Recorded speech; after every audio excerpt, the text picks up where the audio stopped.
오늘 하나님께서 우리에게 주시는 말씀은 고린도전서 13장 4절에서 5절 두 구절 말씀을 좀 같이 읽겠습니다.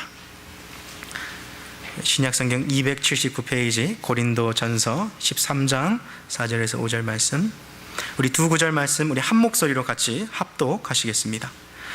사랑은 오래 참고 사랑은 온유하며 투기하는 자가 되지 아니하며 사랑은 자랑하지 아니하며 교만하지 아니하며 무례히 행치 아니하며 자기의 유익을 굳지 아니하며 성내지 아니하며 악한 것을 생각지 아니하며.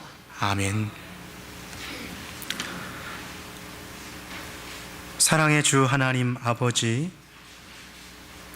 오늘도 주의 말씀 앞에 주의 교회가 함께 모여 있습니다. 성령께서 말씀을 통하여 우리의 영혼에 찾아오실 때 우리의 마음 문을 열고 주의 말씀을 듣게 하여 주시옵소서. 우리에게 필요한 은혜를 이 시간 공급하여 주시고 우리의 영혼을 새롭게 하시는 귀한 시간으로 하나님 사용하여 주시옵소서. 감사드리며 주 예수 그리스도의 이름으로 기도합니다. 아멘. 반갑습니다. 잘 오셨습니다. 우리 전후좌우 계신 분들 보시고 우리 반갑습니다. 잘 오셨습니다. 함께 인사하시겠습니다. 네.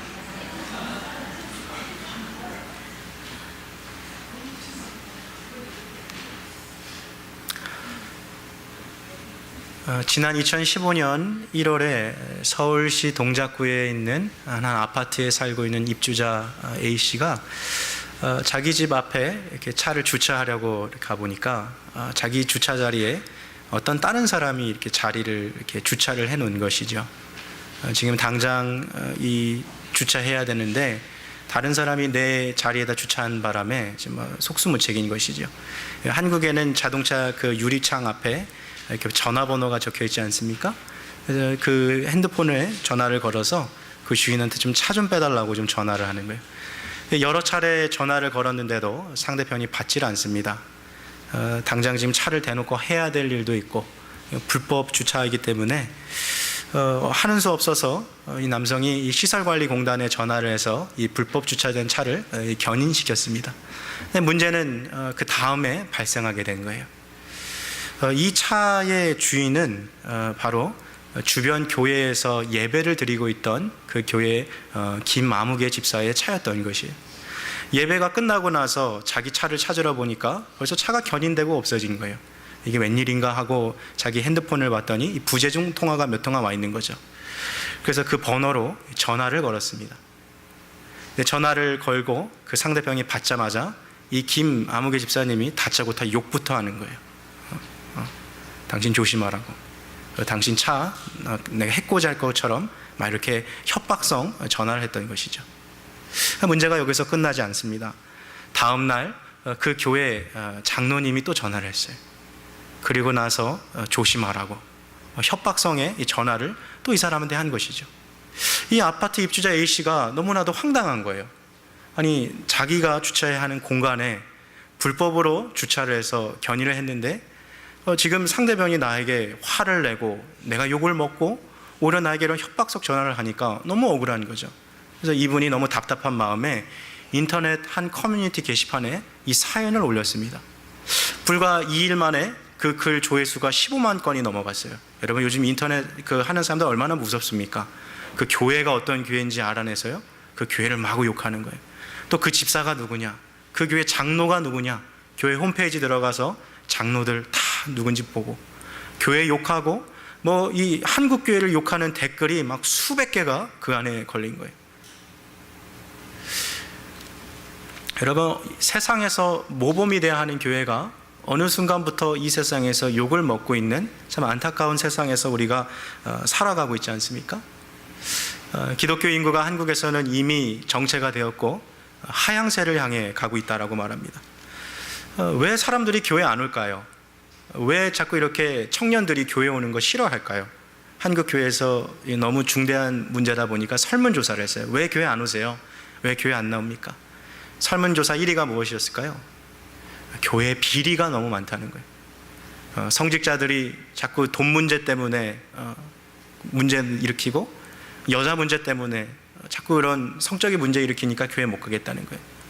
교회 가보니까 자꾸 막 장로님, 뭐 권사님, 집사님 하는 부분들이 막 서로 막 멱살 잡고 싸우고 막 문제 일으키고 이런 거 보니까 이 교회에 갈 이유가 없다는 거죠.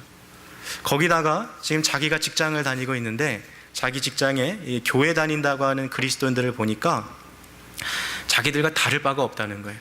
아니, 교회 다니는 사람들이 세상 사람들보다 더하면 더했지 덜하지는 않다는 거죠. 그러니까 뭐하러 교회 가냐는 거예요.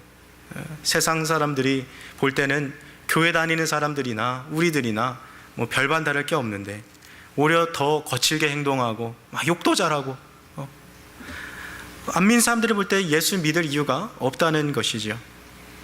정말로 우리가 예수님을 믿는다는 것, 하나님의 백성으로 살아간다는 것은 어떠한 모습일까요? 주님을 기쁘시게 하는 교회, 세상에서 빛과 소금의 역할을 감당하는 교회가 되기 위해서 오늘 우리가 본문에서 말하고 있는 이 사랑의 내용을 우리는 마음에 새길 필요가 있습니다. 교회가 본래부터 이렇게 욕을 먹는 곳은 아니었어요. 사도행전에 나오는 초대교회의 모습을 보면 백성들과 또 유대인으로부터 칭찬과 인정을 받는 것이 바로 이 초대교회였던 것이죠. 교회가 가난한 사람들을 섬기고요, 길거리에 내몰린 그런 어린아이들, 고아와 가부들을 먹여 살리니까 세상이 교회를 보고 존중하고 또 존경하는 눈빛으로 교회를 향하는 그런 분위기가 많았죠. 실제로 이 교회사를 좀 살펴보니까요, 영국에서 청교도의 부흥이 일어나지 않습니까? 퓨리탄의 시대가.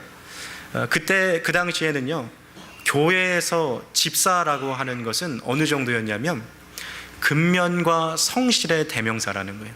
정직하게 일하는 사람, 누가 있든지 없든지 자기에게 주어진 일에 정말 성실하게 하는 사람들, 직장에서 막 더럽고 힘들고 남들 잘 안 하는 일들도 먼저 자기가 나서서 하는 그 사람들. 그래서 이 청교도 시절 그리스도인이라고 하면 정말 예의 바른 사람들, 성실한 사람들을 말하고 있어요. 그래서 교회사를 잘 살펴보니까 당시에 고용주들이 직원을 찾는데 지금 이 면접 인터뷰하러 온 사람이 저 어느 교회 집사입니다 라고 말하면 그 순간 이력서도 안 보고 그 사람을 채용했다는 거예요.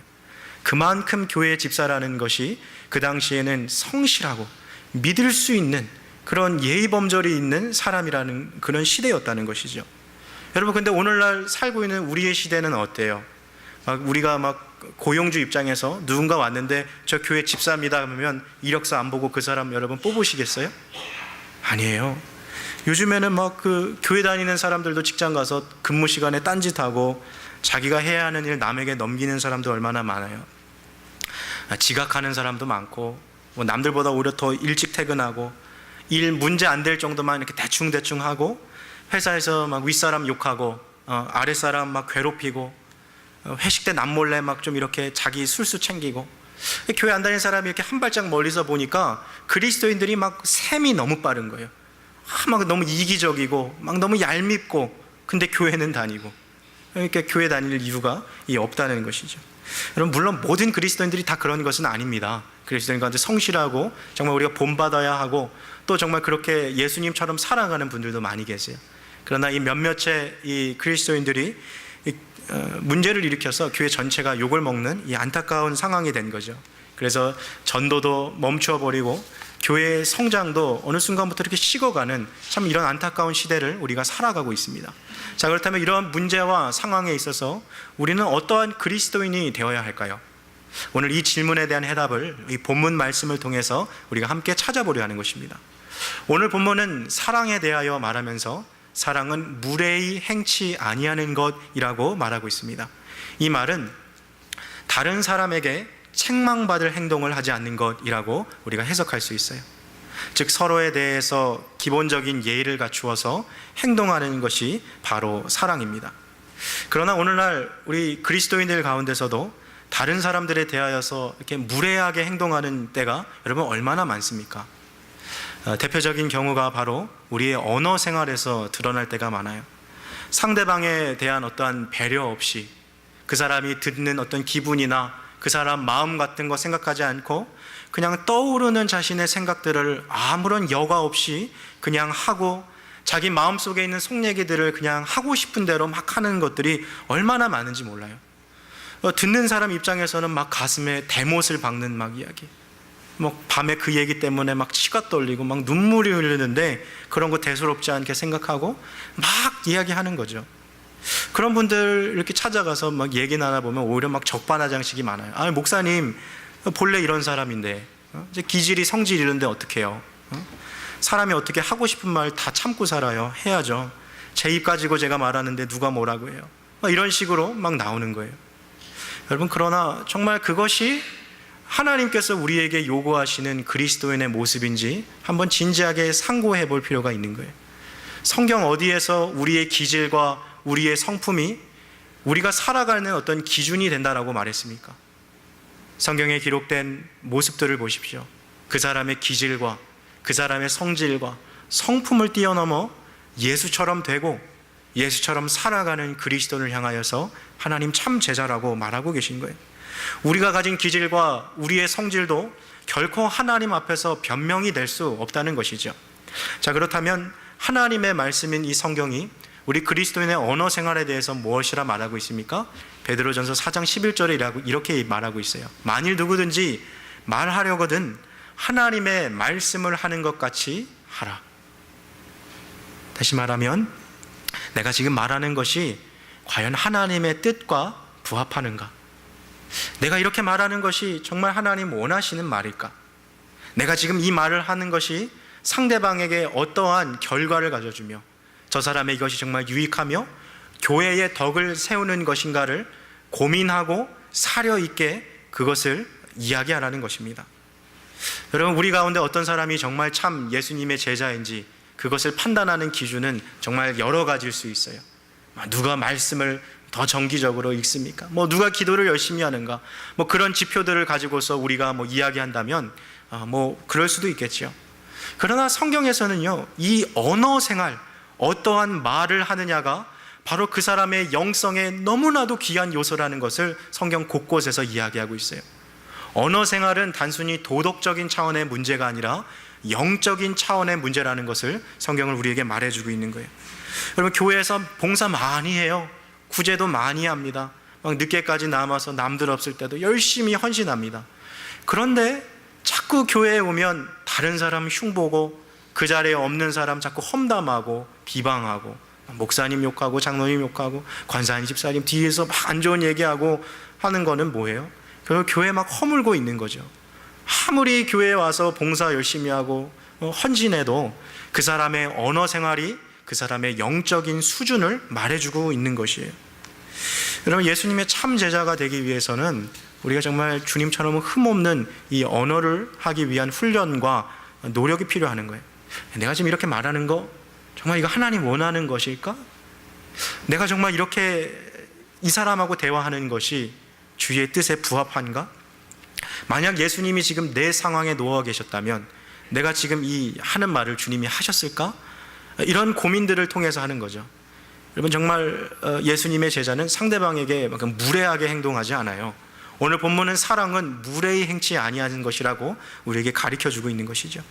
어떻게 말할까를 늘 신중하게 고민하고 상대방을 배려하며 말하는 사람인 것이죠. 저를 한번 따라해 보시겠습니까? 사랑을 머금은 말을 합시다. 사랑을 머금은 말을 하세요. 머금다라는 게 무슨 뜻이에요? 삼키는 것이 아니라 입에 이렇게 딱 담고 있는 거죠. 늘 사랑이 우리 입에 머물러 있는 거예요. 우리의 마음의 표현과 우리의 생각에 늘 사랑의 이 머금은 봐야 돼요. 내가 지금 말하고 있는 이것이 정말 하나님을 사랑하고 저 사람을 사랑하는 그 동기로 이 이야기를 하고 있는 것인가? 내가 말을 한마디를 해도 그 사람의 마음에 위로가 되고 격려가 되고 힘든 사람에게 좀 용기를 더 주고 그 사람의 삶에 조금이라도 좀 보탬이 될 수 있는 그런 말인지를 보는 거죠. 그리고 그런 말들을 많이 하는 거예요. 반대로 이 미움을 머금고 있는 말들은 여러분 삼가시기 바랍니다. 시기심에서, 질투심에서, 막 경쟁심에서 비롯된 그런 말들이 상대방을 향한 험담과 모함, 비방과 또 비판이 되어서 우리 입에서 막 나갈 때가 있어요. 그런 것들을 우리가 멀리해야 하는 것이죠. 여러분, 교회에 성도들이 막 모여서요, 매번 하는 것이 다른 성도 막 험담하고 다른 성도 막 안 좋게 욕하고 막 그 사람을 막 싸잡아서 막 비난한다면 그 교회의 미래는 보지 않아도 불 보듯이 뻔하지 않겠습니까? 이런 언어들이 하나님의 미간을 찌푸리게 한다는 거예요. 어떤 사람들은 말을 막 거칠게 해서라도요, 자기가 원하는 것을 막 관철시키는 경우들도 있어요. 자신이 원하는 것을 막 쟁취하려고 막 거친 언어로 막 이야기하는 분들도 계세요. 물론 그렇게 하면 자기가 원하는 것을 얻을 수 있을지도 몰라요. 그리고 그럴 가능성이 사실 더 높지요. 그러나 그런 삶은 절대로 주님 보실 때 선한 열매를 맺을 수 없다는 거예요. 일은 잘 해결돼요. 그러나 그로 인해서 교회 안에 갈등과 분쟁이 심어지게 됩니다. 여러분, 우리는 늘 사랑은 머금은 말을 하기에 힘써야 합니다. 미음을 머금을 말들을 삼가시고 우리를 통하여서 사람과 또 교회를 세워갈 수 있는 그런 사랑의 말들을 하시기를 주의 이름으로 축원합니다. 그러면 교회 안에서 아무리 옳은 이야기가 나와도요, 막 혈기가 가득한 막 상태로 막 무례하게 상대방에게 막 고성으로 막 또 때로는 거친 언어를 섞어가면서 이렇게 상대방을 무시하면서 말하는 그런 말들은요, 그 지금 하고 있는 이야기가 100% 옳은 이야기라 할지라도 그 과정이 잘못돼서 하나님의 방식으로 일이 진행되지 않는다는 거예요. 여러분, 교회라는 정말 하나님의 사랑이 머무는 곳이에요. 상대방의 인격을 존중하고 그 사람에게 예의를 갖추어서 무례히 행하지 않는 것이죠. 아무리 명분이 있고 100% 지혜로운 의견이라도 사랑이 담아있지 않으면 아무 소용이 없는 거죠. 여러분, 명분보다 더 중요한 것이 이 사랑이라야 하는 거예요. 저 한국의 분당에 가면 요즘에 많이 부흥하고 있는 교회 중에 분당 우리 교회라는 교회가 있어요. 이찬수 목사님께서 심호하시는 교회인데, 이 교회가 교회 초반에 교회 모토를 정하는데요, 여러분, 매 교회 이렇게 뭐 표같이 저 이렇게 달려있는 표 같은 거 보면 대부분 막 이런 거잖아요. 막 말씀으로 부흥하는 교회, 막 기도에 뭐 전력을 다하는 교회, 한 영혼 구하는데 뭐 총력을 기울이는 이런 식의 문구를 하잖아요. 근데 분당 우리 교회 처음에 그 교회 세울 때 그 모토가 뭐였냐면 상식이 통하는 교회였어요. 상식이 통하는 교회. 언뜻 보면 너무 이해가 안 되죠. 뭐 당연히 다 상식이 통하지 않나? 근데 반대로 말하면 무슨 말입니까? 교회 안에서 상식적으로 이해되지 않는 행동을 하는 사람들이 너무 많다는 거예요. 그리스도인 가운데서 당연히 마땅히 그렇게 살아가야 하는 모습들을 살지 않고 비상식적으로 행동하는 일들이 너무 많다는 거예요. 그래서 이 나라에 너무 많은 교회가 있지만 우리 교회만큼은 정말 기본부터 잘 지키는, 상식이 통하는, 정말 예의범절을 갖출 수 있는 그런 교회 만듭시다 하고 시작했다는 거예요. 여러분, 이 모토가 참 우리에게도 주는 그런 의미가 있지 않습니까? 여러분, 교회뿐만이 아니에요. 가정에서도 이 언어 생활 주의해야 하는 거예요. 특별히 이렇게 가족들에게 막 말을 거칠게 하는 분들이 있어요.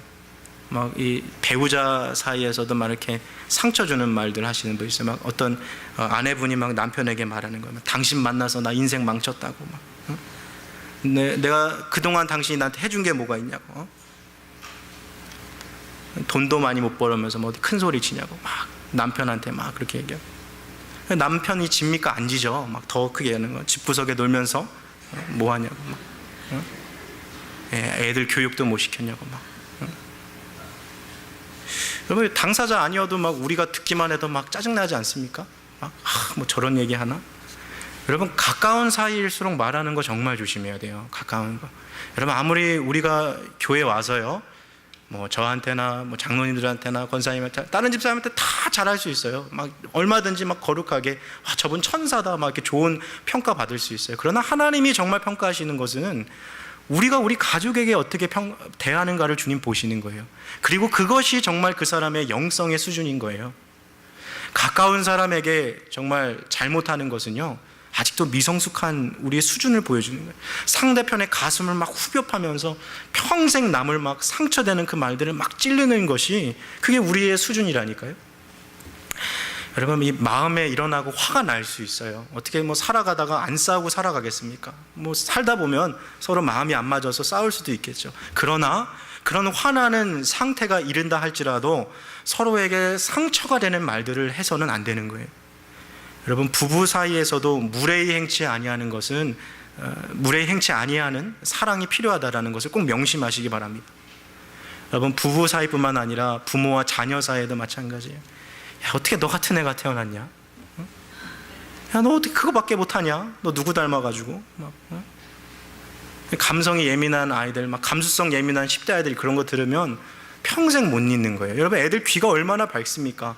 우리는 그냥 지나갈 것처럼 이렇게 말하는 한마디 한마디가 이 애들 마음에 막 비수가 되어가지고 어린아이들 가슴에 평생 막 못 박히게 되는 거예요. 여러분, 가까운 사이에 있는 사이일수록 그 언어의 영향력이 더 크다는 것을 명심하세요. 그래서 가까운 사이일수록 더 신경을 써야 하는 거예요. 내가 어떻게 말할까? 또 내가 무엇을 말할까? 이런 것을 깊이 생각할 수 있어야 하는 거예요. 성숙한 언어 생활을 하기 위해서 다른 사람들을 배려하는 훈련이 필요한 거예요. 여러분, 이것이 단순히 도덕적인 차원이 아니라 영적인 차원의 문제라는 것을 꼭 명심하기 바랍니다. 언어만큼 그 사람의 영혼을 나타내고 언어만큼 그 사람의 성숙도를 척도할 수 있는 것이 이 세상에 없다는 거예요. 상대방에 대한 배려가 부족하고 상대방을 향한 사랑이 부족한 것 때문에 무너져 내려가는 가정과 또 무너져 내려가는 교회가 너무나도 많다는 거예요. 사랑은 무례히 행치 아니하는 것입니다. 여러분, 언어뿐만 아니라요, 우리의 행동도 좀 조심할 때가 있어요. 이렇게 같이 신앙생활하다 보면요, 좀 이렇게 얄밉게 행동하는 분들 만날 때가 있어요. 이렇게 같이 이렇게 막 뭔가 이렇게 먹고 있는데 자기 거 이렇게 하나 막 더 몰래 챙겨가는 거, 막 자기는 남들 모를 거라 생각하지만 우리는 다 보이잖아요, 그런 거. 막 어떻게 저렇게 하지, 막 이렇게 이렇게 얄밉지, 막 가서 이렇게 막 꿀밤이라도 한 대 때려주고 싶고 막 그렇게 신앙생활하지 말라는 거예요. 덕이 되게, 내가 지금 이렇게 하는 게 지금 교회의 덕이 되는가? 다른 사람들이 볼 때도 이게 유익한가? 그런 것들을 고민하면서 신앙생활하는. 여러분, 이것이 너무 작은 것 같고 기본적인 것 같고 너무 상식적인 이야기지만 이것들이 바로 우리의 교회를 세워가는 데 있어서 너무나도 중요한 이야기라는 것입니다. 여러분, 하나님을 사랑한다라고 말하면서도 지금 내 눈앞에 있는 형제 자매들을 향하여 그런 기본적인 예의를 지키지 않는 것은 결국 사랑하지 못하고 있다는 거예요. 이것이 무너지게 되면 다 무너지게 되는 것입니다. 그러나 우리가 서로에 대해서 정말 기본적인 예의들을 지키며 생활한다면 교회가 세워지고 더불어 하나님의 영광을 지키는 일들이 되는 거예요. 여러분, 어떤 자녀들은요, 또 자꾸 막 부모에 대해서 막 버릇없이 행동하는 그런 애들이 있어요. 막 어른들은 되게 잘 대하는데 자기 부모에 대해서만 이렇게 좀 예의 없게 행동하는 아이들 있죠. 그것은 정말 부모에 대한 사랑이 없는 거죠. 여러분, 교회도 마찬가지예요. 코너스톤 교회가 얼마나 영적이냐 하는 이 질문에 대한 해답은요, 새벽 예배에 참석하는 인원수가 몇 명이냐로 가늠되는 것이 아니에요. 우리 교회가 얼마나 영적인가라는 이 질문은 우리가 얼마나 서로에 대해서 기본적인 예의를 잘 갖추고 있느냐에 따라서 결정되는 거예요. 여러분, 흔히 말하는 은혜가 떨어지는 교회, 그런 교회 한번 가보세요. 100% 서로에 대해서 무례합니다. 호칭부터 달라요. 근데 서로에 대해서 정말 존중하고 서로에 좀 아껴주고 그런 교회 가보면 정말 예의를 갖추는 교회 보면 부흥하는 교회가 돼요. 여러분, 그런 교회가 되시기를 바랍니다. 사실 사람이 상대방에게 무례하게 한다는 것은 그 사람을 인격적으로 무시하는 거예요. 그 사람의 인격, 자존심 그런 거 생각하지 않고 그 사람을 마치 그냥 이 물건 대하듯이 막 대하는 거예요. 상대방에 대해 전혀 존경하는 마음 없이 그냥 무시하고 막 대하는 거죠. 앞서 이야기했던 것처럼 어떤 분들은 정말 가까운 분들한테 그런 분들이 많이 있어요. 남에게는 잘하는데 가족들에게는 못하는 분들 많지 않아요? 왜 그럴까요? 자기 가족을 인격의 대상으로 보지 않고 자기의 배우자나 자녀들을 소유물로 봐서 그런 거예요. 어느 교회 한 여자 집사님이 자기 그 교회 목사님한테 와서 이렇게 고민 상담하는 거야. 목사님, 우리 남편은 집 밖에서는 다른 사람들 만나면 너무너무 잘해요. 그래서 다들 우리 남편 보면 천사인 줄 알아요. 근데 목사님, 제 남편이 집에만 오면 마귀 같아요. 교회에서는 막 남들한테 막 너무 잘해줘요. 막 친절하고 막 봉사하고 막 열심히 일하는데 집에만 오면 어때요? 막 자기한테 신경질 내고 다짜고짜 막 짜증내고 애들한테 막 불호령 큰 소리 내고 막 그런 아빠로 변한다는 거예요. 왜 갑자기 옆에 있는 분 쳐다보세요? 여러분, 다른 사람에게 이렇게 예의를 지키지만 정작 자기 아내와 자녀들을 이렇게 향해서 예를 지키지 못하는 것은 우리가 주의해야 해요. 정말로 여러분 가까이에 있는 사람에게 잘하시길 바랍니다. 네, 잘하시길 바래요. 네. 배우자에 대한 존경하는 마음, 자녀에 대한 마음들, 그것이 결국 우리에게로 돌아오게 돼 있어요. 내가 상대편 존중하면 그 사람도 나를 존중하게 돼 있어요. 우리 한국말이 그렇죠. 가는 말이 고와요. 무슨 말이 고와요? 네, 다 알고 있어요, 우리는. 근데 이게 실행하는 게 어려워서 그런 거죠. 이 한국에 가면요, 한국만이 갖고 있는 이 독특한 이 문화가 하나 있는데요. 이 고3 자녀를 두고 있는 이 어머니들을 보면 가끔 이 자녀들이 그 19살 되는 이 어린 애들이 자기 엄마를 막 시종처럼 생각하는 애들이 있어요. 혹시 보신 적 있으세요? 고3 자녀를 둔? 막 조금만 일 막 안 돼도 막 엄마한테 막 짜증내는 거예요. 막 엄마 때문에 그래 막 하면서 막. 그럼 엄마가 막 애 앞에서 막 기가 죽어가지고 막 눈치 보면서 애한테 막 사과하는 거예요. 엄마가 막 대역죄인 된 것처럼 미안하다, 엄마가 잘못했다, 막 엄마가 미안하다. 막. 그럼 물론 이런 어머니의 맹목적인 사랑과 과도한 애정도 문제가 있습니다만, 아이들이 엄마를 자기 시종처럼 생각하고 부리는 거, 엄마를 얕잡아보고 엄마를 무시하는 거, 그게 바로 무례한 것이라는 거예요. 여러분, 그런데 바로 이런 고3 자녀들과 같은 태도가 우리 그리스도인들에게 얼마나 많습니까? 하나님을 향하여서 이게 다 엄마 때문이야 라고 말하는 그 아이들처럼, 이게 다 하나님 때문이야 라고 하나님을 원망하고 주님을 얕잡아 보는 태도가 여러분 우리 안에 얼마나 많은지 몰라요. 마치 하나님이 내 실용인 듯이 하나님을 부려먹으려고 그렇게 하나님 섬기고, 또 때로는 하나님은 나를 사랑하시니까 내가 이런 죄 지어도 주님은 나를 반드시 또 용서해 주실 거야. 하나님 무시하고 하나님 앞에서 무례하게 행동하는 거야. 하나님 나를 사랑하시니까 하나님 내게 이러이러한 것들을 해주실 거야. 주님을 마치 시종처럼 부리고 있는 거예요. 여러분, 이러한 것은 주님 앞에 무례하게 행동하는 거예요. 오늘 본문에서 말하는 이 사랑은 무례히 행치 아니하고라는 이 말씀은요, 사람과 사람에 대해서만 얘기하는 것이 아니라 사람과 하나님과의 사이에서 지킬 에티켓이 있다라는 거예요. 여러분, 하나님의 사랑은 무례히 행치 아니합니다.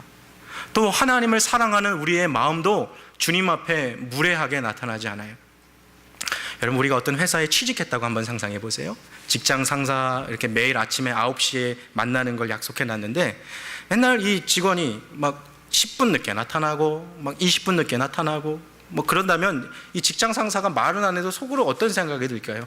야, 이 사람이 나를 좀 얕잡아 보는구나, 이 사람이 나를 좀 무시하고 있구나, 이런 생각 들지 않겠어요?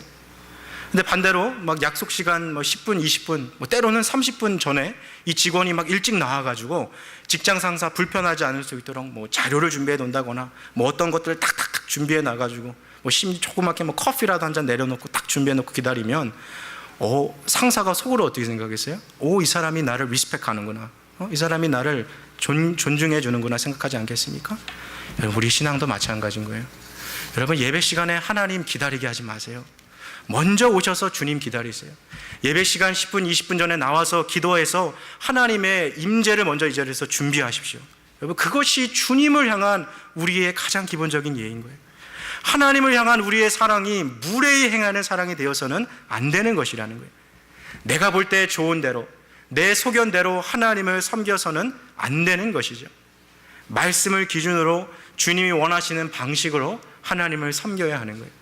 오늘 본문에 나오는 이 무례히 행하다라는 이 단어가요, 구약 성경으로 넘어가면 방자히 행하다라는 단어로 교차돼서 바뀝니다. 이 출애굽기를 보면 이스라엘 백성들이요, 모세가 시내산에 올라가 있는 동안 하나님을 어떻게 섬길까 하다가 자기 나름대로 이 금송아지 형상을 만들어 놓고 그 앞에서 막 춤을 추면서 하나님 섬긴다 그러죠. 성경 그거 보고 방자히 행한다 그랬어요. 하나님 앞에서 무례히 행했다는 거예요. 하나님을 섬기는데 하나님이 원하시는 방법으로 주님을 섬겨야 했는데 내가 좋은 대로, 내 소견대로 하나님 섬겼다는 거예요. 하나님을 무례히 대한 결과 하나님으로부터 큰 심판을 받게 되었습니다. 여러분, 하나님을 무례하게 여겨서는 안 됩니다. 하나님 절대 가벼운 분 아니세요.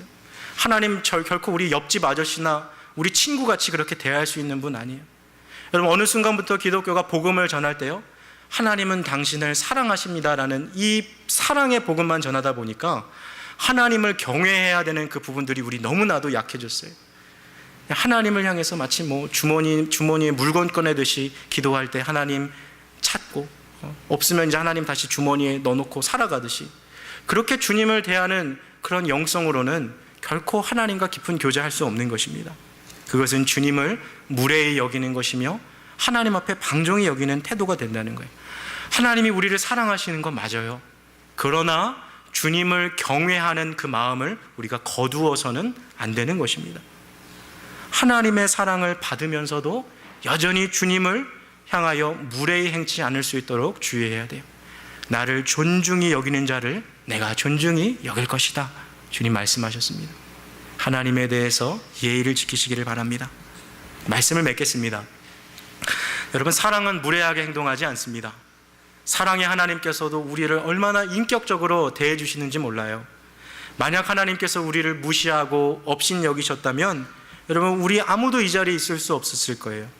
그러나 하나님께서 우리 한 사람 한 사람을 인격으로 존중해 주시고 우리들이 가진 개성과 그 특별함을 하나님이 배려해 주셨어요. 그리고 각 사람을 그 사람의 인격대로 존중해 주시고 함께 해 주셨다는 거예요. 참 우리 주님 인격적인 분이세요. 그러나 그 하나님도 동일하게 인격적인 대우를 받기를 원하고 계십니다. 성령을 소멸치 말라는 말은 성령을 무시하지 말라는 거예요. 하나님을 경외하라는 말은 하나님을 업신 여기지 말라는 거예요. 하나님을 향해서 무례히 행치 아니하고 주님을 존중히 여기는 삶, 또한 하나님의 형상을 닮은 주님의 사람들, 함께 신앙생활하고 있는 지금 내 옆에 앉아있는 이 성도 한 사람 한 사람, 특별히 나랑 가장 가까운 내 가족, 내 아버지, 내 어머니, 내 형제, 내 자매, 내가 사랑하는 내 배우자, 내 아들, 내 딸들에 대해서 가까운 사이일수록 더욱더 무례히 행치 아니하고 그들의 인격을 존중하여 말 한마디 하는 것, 행동 하나 하는 것들을 주의하여 그들을 사랑하는 것, 그것이 바로 하나님께서 우리에게 원하시는 참 사랑의 모습입니다. 오늘 이 사랑의 모습을 우리 안에 새기시고 남은 우리의 삶 가운데 정말 서로를 존중히 여기며 더 배려하는 이 깊은 성숙의 사랑의 삶을 살아가실 수 있기를 주 예수 그리스도의 이름으로 축복합니다.